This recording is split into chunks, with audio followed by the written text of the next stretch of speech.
Hi, I'm Daniel Clark, and today I'm reviewing The Map of the World by Elaine Nichulinon, which was shortlisted for the T.S. Eliot Prize 2023.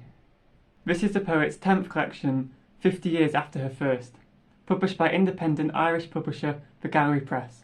So here we go, The Map of the World, here to make the shortlist a little bit shorter. Seriously though, even though it's rule-breakingly short, this collection spans millennia, millions of miles, and several languages. We're talking about a poet who's lived through a lot, seen a lot, and still has more to say, and new ways to say it. Like a poem, a map freezes in time and space one particular reality. For map makers, there's little room for uncertainty. A map offers a definitive explanation of space. But in a world that's always changing, a map can become outdated almost as soon as it has been made. Nichulinon's poems are space-searching, shape-shifting sketches that seem to spill over the edges of a traditional 2D map.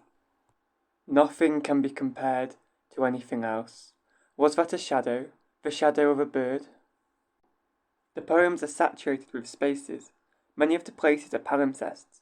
The monuments built in Nichulinon's 1972 debut still hold firm, but here she is 50 years later, exploring how the world has changed. When I asked the way to the well, people knew what I meant, and at last I found the place. In The Map of the World, there is a feeling of rediscovery, of re-navigating vaguely familiar places. The combination of old and new poems feels like giving a digital map the latest update. New buildings keep appearing, but the landmarks stay the same. I looked for a slip of paper to keep the page I reached, but I touched only the bandage I had ripped away from my skin. It will do to mark the place. Landmarks can exist within the imaginary worlds that books create. When the book is closed, the place needs to be mapped out. But no matter how many times the poet closes the book, it won't stay shut. After all, Nichulinon's is a life lived through poetry and stories, lived through languages, resolutely plural. I could not have made it up, the poet writes knowingly in the opening poem, as if to dare her reader to dismiss these poems as mere musings.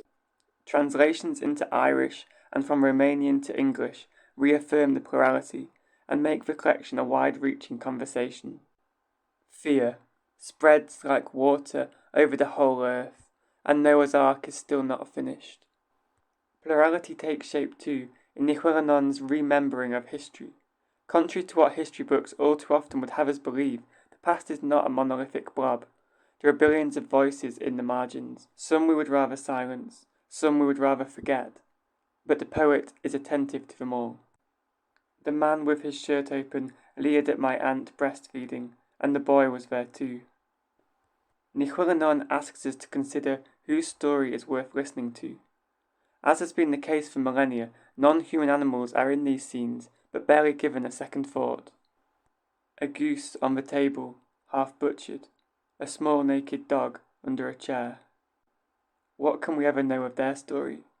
As the poet writes, how can I even ask? Who would I ask? It was never the point of the story. Beautifully timed, exquisitely paced, the map of the world recasts places and times as characters. This is a collection full of meaning and understanding, as well as an understanding that meaning cannot ever be full.